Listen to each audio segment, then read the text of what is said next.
Fishta e Lezhës u kthye në një qendër festive me organizimin e një eventi të veçantë me rastin e Pashkëve, kampionati i vezës së Pashkës.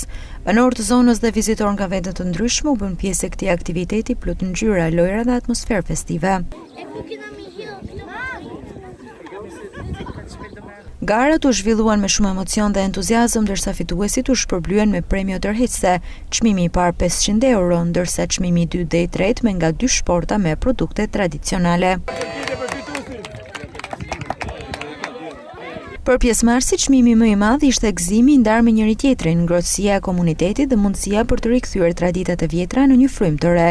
Sekreti ishte se tek vezët që ishin vendosur aty te koshi, unë mundova gjeta një vezë që ishte pak më e vogël, edhe kishte ngjyrën pak më të zezë, duke qenë se ato vezë ne na kanë pasur edhe prindërit tanë, gjyshe e tjerë na thoshin ajo është vezë më e fortë edhe ka gzhojën më të fortë. Ndjeka domethënë atë rregull dhe rezultati kisha sukses. Kjo gjë më duk shumë e mirë për njerëzit që deshin me lut. Ky aktivitet ka një rëndësi shumë të madhe për shoqërinë tonë. Shkova deri në finale. Mora çmimin e dytë. Kjo iniciativë ndërmarrë nga sipërmarrësi i njohur Altin Prenga synohet të kthehet në traditë të përvitshme me pjesëmarrje më të gjerë. Linë si ëndra fëminore, sepse kur kena qenë të vegjël historikisht kena luajt përpara kisht ose në përshpia kush fitote me vezën duhet thy.